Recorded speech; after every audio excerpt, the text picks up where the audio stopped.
Ditolak PTN Indo, cabut ke PTN Malaysia atau luar negeri. Sumpah banyak banget orang-orang yang ditolak PTN Indo itu cabut ke Malaysia atau luar negeri.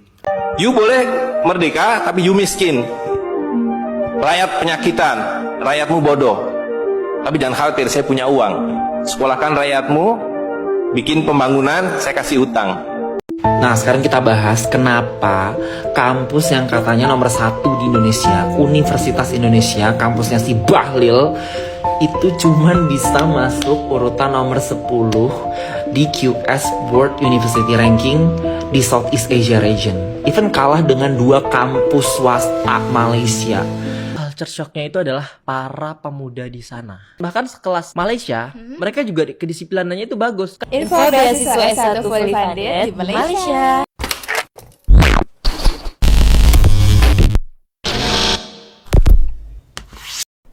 Hai, halo geng. Assalamualaikum warahmatullahi wabarakatuh. Berjumpa kembali dengan saya, Zainal Story. Sebelum video ini saya mulai, gimana kabarnya kalian semua? Semoga semua yang menonton video ini baik-baik saja, dimurahkan rezekinya, selalu berpikiran yang positif dan dijauhkan dari mara bahaya oleh Tuhan yang Maha Esa. Islam telah mengajarkan kepada kita semua tolabul ilmi sampai mati, yang pada intinya carilah ilmu sampai kita meninggal, sampai mati. Selama kita hidup di dunia ini harus mencari ilmu, bahkan itu wajib bagi seluruh umat Islam. Bahkan yang non muslim pun juga harus mempunyai ilmu. Dan dengan adanya ilmu, kita mendapatkan pengalaman, mendapatkan ilmu, mendapatkan kepandaian. Ini boleh menjadi hal-hal yang positif dan juga boleh menjadi hal yang negatif. Ilmu loh geng, ilmu pun boleh dijadikan hal yang negatif. Contohnya macam para koruptor. Koruptor itu orang pandai-pandai semua. Kalau nggak pandai nggak mungkin dia menjadi pencuri negara. Tapi faktanya karena ilmu tak ada adab, maka ilmu salah gunakan menjadi hal-hal yang positif. Dan kita kalau membahas ilmu ini cenderung kepada sekolah. Ramai orang Indonesia yang berkoar-koar, Indonesia ini kualitasnya sekolah itu sudah cukup bagus. Akan tetapi dan ternyata kita masih kalah dengan negara jiran kita, Malaysia. Saya ada kumpulan video dan ini ada sedikit pro dan kontra soal pendidikan dan sistem-sistem pendidikan antara Indonesia dan juga Malaysia. Sebelum orang tonton video ini, saya harap baca istighfar dulu agar kita boleh bersabar, tengok video ini dan boleh memahami dan kita boleh menambah wawasan di dalam video ini. Oke, nggak usah berlama-lama, langsung kita simak saja videonya. Ditolak PTN Indo, cabut ke PTN Malaysia atau luar negeri. Sumpah banyak banget orang-orang yang ditolak PTN Indo itu cabut ke Malaysia atau luar negeri. Rahasia umum sih sebenarnya. Karena persaingan di Indo itu ketat banget, sedangkan di luar negeri itu gampang. Modal lampirin rapot, IELTS ataupun TOEFL dan juga beberapa motivation letter lo bisa keterima. Dan perlu diingat standar pendidikan di Malaysia tuh jauh banget di atas Indo, bahkan kayak 5-6 PTN mereka ataupun kampus mereka tuh di atas UI. Gue dulu keterima di beberapa kampus Malaysia, di UM, UUM, UPM, dan daftarnya tuh ya udah nggak seribet Indo. Dan harganya itu tuh 11-12 kayak start from 17-18 juta, lo udah bisa kuliah di kampus bagus dengan international exposure, sistem pendidikan yang bagus, dan juga kayak bahasa Inggris bisa ningkatin bahasa Inggris juga kan. Gue rekomen sih, daripada lo bayar mahal-mahal UP di kampus PTN biasa kan. You boleh merdeka, tapi you miskin. Rakyat penyakitan, rakyatmu bodoh. Tapi jangan khawatir, saya punya uang. Sekolahkan rakyatmu, bikin pembangunan, saya kasih utang. Ya kan? Nah, jadi tugas pemerintah itu, Republik, adalah satu, mengambil hutang dari bank, menghabiskan utang itu melalui apa yang disebut APBN. Lalu dulu mereka tanya, jadi bagaimana saya membuat APBN? Jangan khawatir, sekolahkan anak-anak pintar kamu ke Berkeley, ke Chicago, ke Harvard. Mereka dididik untuk membuat pembangunan. Lalu dikasih paket hutang dan diajari kalau nggak bisa kirim konsultan seperti John Perkins dan sejenisnya. Lalu ada satu pertanyaan, bagaimana kami membayar hutang kami kalau begitu? Mereka bilang, you punya 200 juta rakyat, pajaki rakyat kalian. Pajaki rakyat kalian. Nah, jadi itulah yang terjadi di dalam sistem Fir'aun sekarang ini, bahwa pemerintah itu didesain hanya untuk mengambil hutang dari bank, menghabiskan melalui APBN dan proyek, dan memajaki rakyat. Karena itu pajak semakin hari semakin tinggi, semakin banyak, semakin tinggi, semakin banyak. Nah, sekarang kita bahas kenapa kampus yang katanya nomor 1 di Indonesia, Universitas Indonesia, kampusnya si Bahlil, itu cuman bisa masuk urutan nomor 10 di QS World University Ranking di Southeast Asia region. Even kalah dengan 2 kampus swasta Malaysia, Taylor sama UCSI. Dulu gue kuliah di UCSI, dulu di bawah UI, sekarang di atas UI itu. Makin jeblok UI kan.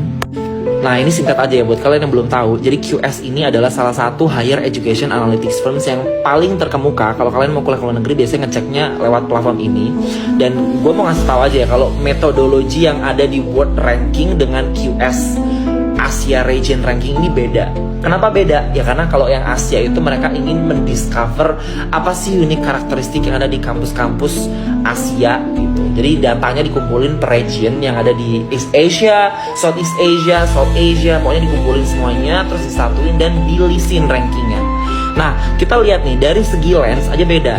Di World Ranking ada yang namanya sustainability, sedangkan kalau yang di Asia Ranking itu nggak ada. Tapi untuk indikatornya juga ada perbedaan lagi, dan yang di Asia ini lebih kompleks dan weightingnya juga beda. So, baca. Nah, sekarang kita bandingkan. Gak usah jauh-jauh kita bandingkan UI dengan NTU, NUS, Malaya, kejauhan. Kita bandingkan dengan yang atasnya aja deh. UCSI University, kampus private yang baru meletak, dan sekarang urutannya di atas UI nomor 9. Nah, kita lihat sekarang bagian research and discovery ini. Academic reputation, of course UI dipandang bagus udahan karena dia udah berdiri lebih lama gitu, jauh dibandingkan dengan UCSI. Tapi kita lihat papers per fakultinya. Oke, banyak nih UI, banyak karena emang yang dinilai dari volumenya gitu. Tapi dari citation per paper, UI nggak ada impactnya, 1,5 dibandingkan 48,4. Jadi citation per paper itu impact dari research yang ditulis para researcher di kampus itu. Sedangkan papers per fakulti itu lebih ke volume productivity dari departemen yang ada di fakultas itu. Paham nggak? Kalau nggak paham keluar deh. Nah, di bagian learning experience ini yang menurut gue menarik ya. Lo lihat sendiri tuh, staff di PhD yang ada di UCSI itu hampir 2 kali lipat rasionya dibandingkan dengan UI. Ini kampus baru loh Pak. Permasalahan itu bukan karena Indonesia kekurangan orang yang memiliki gelar PhD, bukan. Tapi karena researcher di Indonesia ya mereka mikirnya realistis. Di Indonesia mereka tidak mendapatkan dukungan dari pemerintah. Melakukan riset tuh butuh funding, butuh duit. Gaji dosen berapa sekarang gue tanya? Hah? Makanya kalau para researcher males melakukan riset di Indonesia, ogah-ogahan melakukan riset cuma yang penting banyak gitu, tapi nggak ada impactnya. Ya balik lagi ke tadi, citation per papernya hancur 1,5 tuh. UCS aja 48 sekian. Nah, di bagian global engagement lebih ancur-ancuran lagi, terutama untuk indikator international studentnya nih. Rasionya di UCS itu 99,9, hampir 100%. Sedangkan di UI cuma 31,6. UI tidak semenarik itu di mata asing ya, biasa aja. Ya kalau di bagian employability no comment lah. Karena rata-rata kampus yang udah masuk urutan top 10 itu udah pasti rasionya di atas 90%. Nah sekarang apa nih? Apa yang harus dilakukan pemerintah? Jangan cuma kritik aja Bim, tapi kasih solusi. Ini gue kasih solusi ya. Solusinya pemerintah harus mendukung kampus-kampus di Indonesia seperti UI, ITB, UGM, ataupun kampus-kampus yang lain untuk ngasih funding Pak, duit ya, untuk melakukan research. Lo tingkatin tuh gaji dosen biar mereka semangat. Di Indonesia tuh banyak orang pinter, cuman pada kabur keluar. Di kampus gue aja ada PhD kandidat banyak yang dari Indonesia banyak. Cuma masalahnya mereka stay back Pak. Mereka PR di sini, habis itu ya udah ngajar di Australia, nggak mau balik ke Indonesia. Karena apa? Gak ada duit. Dan funding ini nanti bukan cuma untuk research aja, tapi bisa untuk promosi. bisa untuk gain networking dengan kampus-kampus di luar, negara luar, untuk mempromosikan kampus-kampus Indonesia di mata asing. Jadi jangan cuman kayak merasa pede aja, UI banyak kok peminatnya, ITB banyak kok, UGM banyak di Indonesia, cuman di luar negeri enggak.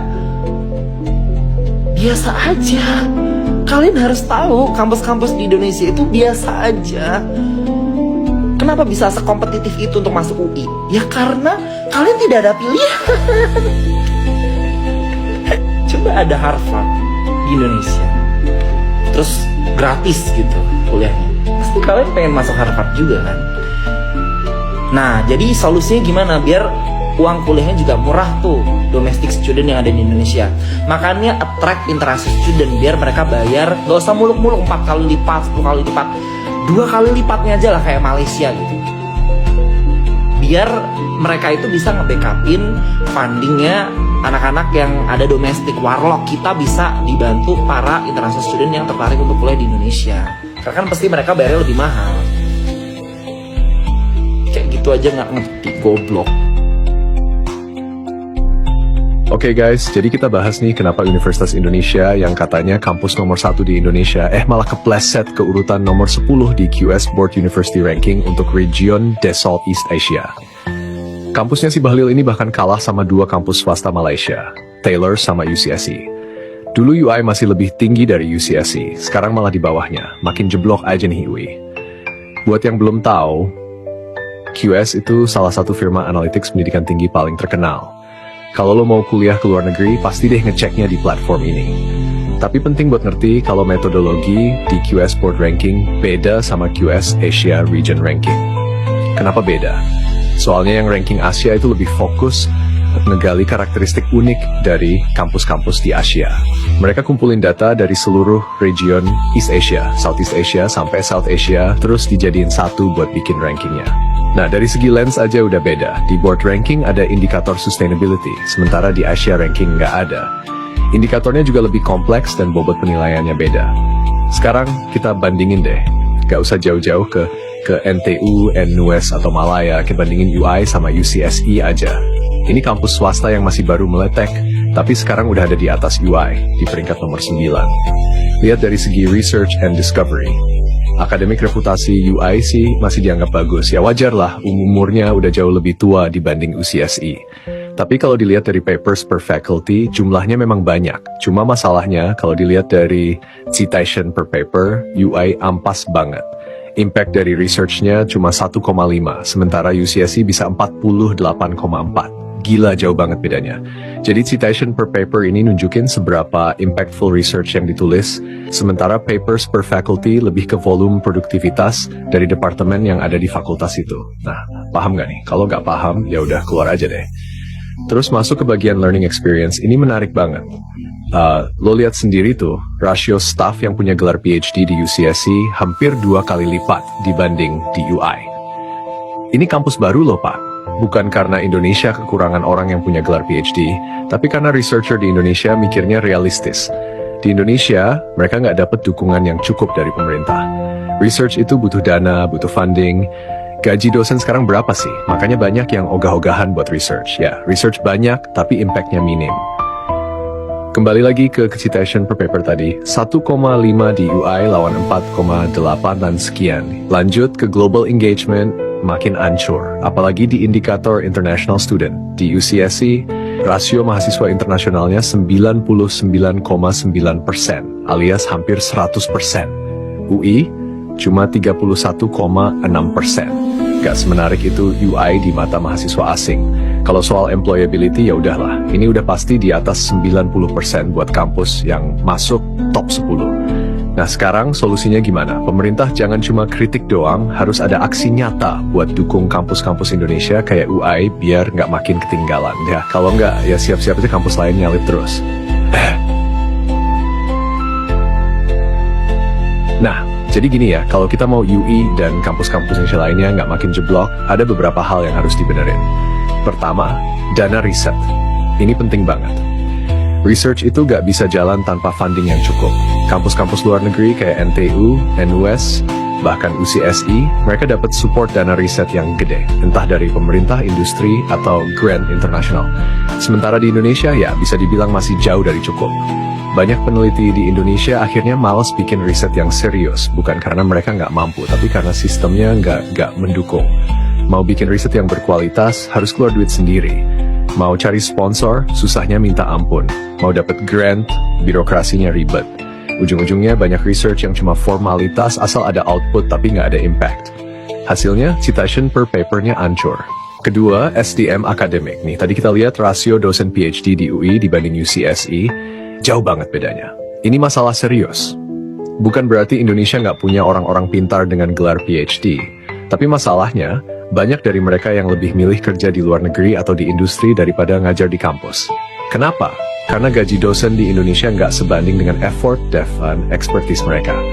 Di Malaysia aja, gaji dosen PhD bisa jauh lebih tinggi dibanding di Indonesia. Makanya nggak heran kalau banyak akademisi Indonesia akhirnya cari peluang di luar negeri. Ketiga, kerjasama internasional. Kampus-kampus di luar itu agresif banget dalam membangun kolaborasi dengan universitas top dunia. Mereka bikin joint research, exchange program, sampai partnership sama industri global. UI masih biasa-biasa aja. Rasio mahasiswa internasionalnya cuma 31,6%. Jauh banget dibanding UCSI yang hampir 100%. Ini nunjukin kalau UI dan kampus Indonesia lainnya belum cukup menarik buat mahasiswa asing. Padahal semakin banyak mahasiswa internasional, makin tinggi exposure kampus di level global. Kampus jadi lebih diverse, research lebih luas, dan pastinya ranking bisa naik. Tapi ya gimana, kalau sistem di dalam negeri aja nggak support, siapa juga yang mau datang? Keempat, perbaikan kurikulum dan metode pembelajaran. Kampus di luar negeri itu udah banyak yang shifting ke model pembelajaran yang lebih praktis dan relevan dengan kebutuhan industri. Mereka fokus ke skill development, critical thinking, dan problem solving. Sementara di Indonesia, masih banyak yang stuck di metode konvensional. Dosen baca slide, mahasiswa nyatet, ujian hafalan, kelar. Gimana mau bersaing kalau metode belajarnya masih jadul? Perusahaan sekarang gak cuma cari orang yang bisa jawab soal ujian, tapi yang bisa berpikir kreatif, adaptif, dan inovatif. Kalau kurikulum gak di-upgrade, ya bakal susah buat kampus Indonesia ngejar ketertinggalan. Kelima, fokus ke employability. Ini penting banget karena ujung-ujungnya ranking kampus juga dinilai dari seberapa sukses alumninya di dunia kerja. Kampus top itu biasanya punya hubungan erat dengan industri, mereka bikin program internship, mentorship, dan training yang langsung connect ke kebutuhan pasar kerja. Di Indonesia, banyak lulusan yang setelah wisuda malah bingung mau kerja di mana. Banyak juga yang akhirnya nganggur atau kerja di bidang yang gak sesuai sama jurusannya. Ini karena sistem pendidikan kita masih kurang relevan sama kebutuhan industri. Harusnya ada lebih banyak kerjasama antara kampus dan perusahaan biar mahasiswa punya pengalaman praktis sebelum lulus. Jadi kesimpulannya, kalau kita mau UI dan kampus Indonesia lainnya naik level di ranking dunia, ya pemerintah harus serius dalam ngasih support. Bukan cuma sekadar omong kosong soal maju bersama, tapi beneran investasi di bidang riset, tenaga pengajar, kerjasama internasional, kurikulum, dan koneksi ke dunia industri. Kalau enggak, ya siap-siap aja makin banyak kampus lain yang nyalip.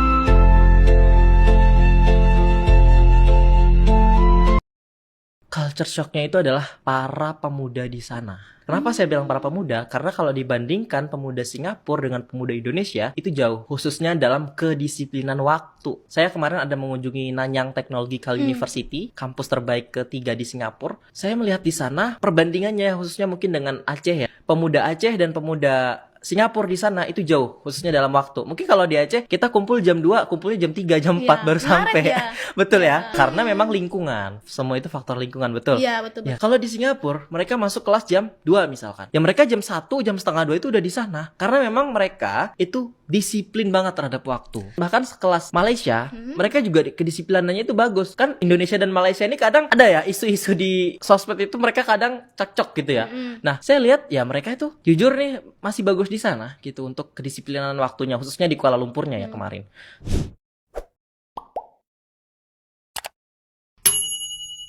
Info beasiswa S1 fully funded di Malaysia. Banyak banget nih yang tanya ke aku, Kak, beasiswa S1 di Malaysia tuh ada nggak sih? Cuman aku selalu jawabnya tuh aku nggak tahu. Ternyata Yusri ini kuliah S1 di Malaysia atau kuliah degree itu fully funded ya? Iya betul. So boleh nggak sharing beasiswanya tuh beasiswa apa? Jadi nama kampus aku itu Al-Bukhari International University yang terletak di daerah Kedah, Malaysia. Kampus aku itu punya foundation yang bernama Al-Bukhari Foundation. Yayasan ini kasih bantuan beasiswa untuk orang-orang Malaysia maupun internasional. Benefit yang dia kasih itu ada 3. Ada tuition fee, yang kedua ada accommodation atau asrama, yang ketiga ada monthly meal allowance. Untuk persyaratannya apa aja? Persyaratannya yang pertama itu berumur 18 sampai 22 tahun. Yang kedua statusnya single dan bersedia tidak menikah selama jenjang studi.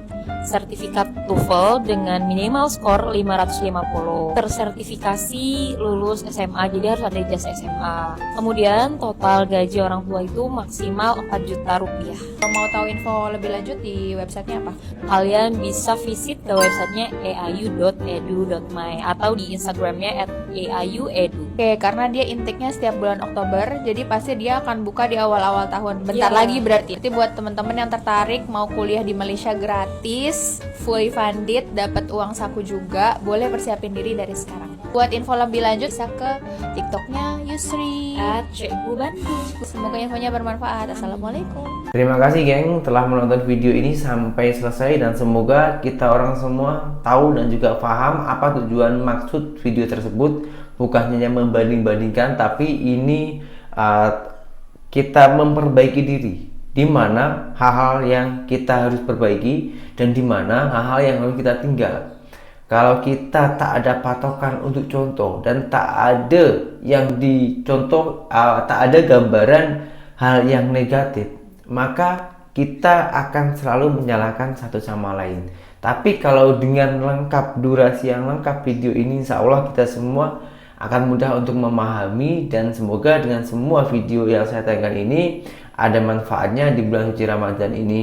Dan berjumpa kembali di video saya yang berikutnya. Assalamualaikum warahmatullahi wabarakatuh.